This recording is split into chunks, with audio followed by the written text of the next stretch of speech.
আগডুম বাগডুম ঘোড়াডুম সাজে, ঢাক মৃদঙ্গ ঝাঁঝর বাজে।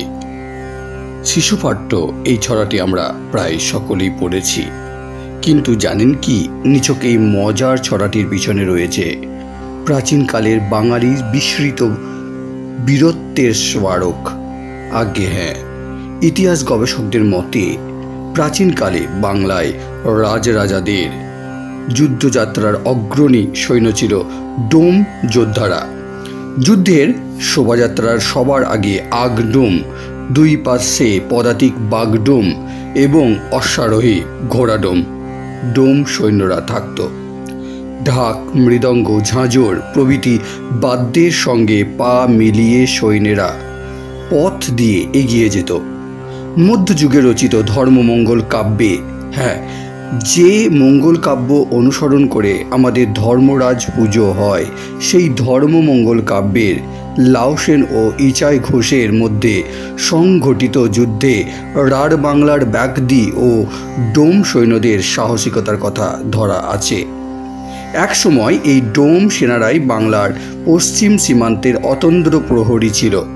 বিষ্ণুপুরের মল্ল রাজাদের, রাজনগরের সামন্ত রাজাদের ডোম সেনা ছিল। পরবর্তীকালে তুর্কি সেনা ব্যবস্থায় সেনাবাহিনীতে তাদের প্রয়োজনীয়তা ফুরিয়ে যাওয়ার কারণে তৎকালীন সমাজপতিরা তাদের অস্পৃশ্য বর্গে ফেলে দেয়। বর্তমানে এরা ভারতীয় সংবিধানে তপশিলি জাতি হিসাবে পরিচিত। ধর্মমঙ্গল কাব্যের নায়ক লাউ সেনের প্রধান সেনাপতি ছিলেন কালু বীর। জাতিতে তিনি ছিলেন কিন্তু ডোম। তিনি এবং তার স্ত্রী পুত্র সকলেই ছিলেন যোদ্ধা। দেশের জন্য তারা গিয়েছেন যুদ্ধে, তারাই করেছেন রাজ্য রক্ষা।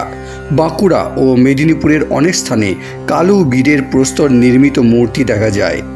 স্থানীয় মানুষেরা এগুলিকে বলেন বীর স্তম্ভ। বাঁকুড়া জেলার শুশুনিয়া পাহাড়ের নিকটবর্তী থুমপাথর গ্রামে প্রায় 400 বাউরি জনগোষ্ঠীর মানুষের বাস।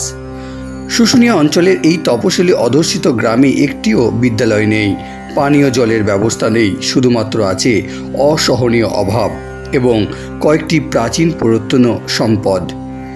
থুমপাথর গ্রামটিতে রয়েছে দুটি সুপ্রাচীন বীরস্তম্ভ। স্থানীয় মানুষেরা শিলা দুটি পূজা করেন ভাসুর বুয়াসিন বলে। স্থানীয় গ্রামবাসীদের মতে কালবীর তাদের পূর্বপুরুষ এবং তার বীরত্বের কথা স্মরণ করে আজও তাকে দেবতা জ্ঞানে পুজো করা হয়। সারা বছর ধরে বহু পর্যটক শুশুনিয়া পাহাড়ে বেড়াতে যান, কিন্তু তাদের সিংহভাগই অবগত নন এই বিশেষ স্থানটি সম্পর্কে। জায়গাটি হতে পারত অন্যতম দ্রষ্টব্য স্থান, কিন্তু প্রশাসনিক উদাসীনতার কারণে আজও রয়ে গিয়েছে অসচেতনতার অন্ধকারে। অনুরোধ রইল, পরবর্তীতে যে সমস্ত ইতিহাসপ্রেমী ও ভ্রমণ পিপাসুরা শুশুনিয়া পাহাড়ে বা বাঁকুড়ায় বেড়াতে যাবেন, অবশ্যই চেষ্টা করবেন স্থানটি দর্শন করবার।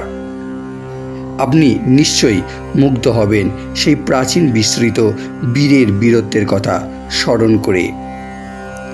তাই আমাদের শিশুপাঠ্যের এই ছড়াটি আমাদের কাছে একটা ইতিহাস হিসাবে তুলে ধরা হয়েছে। ধন্যবাদ।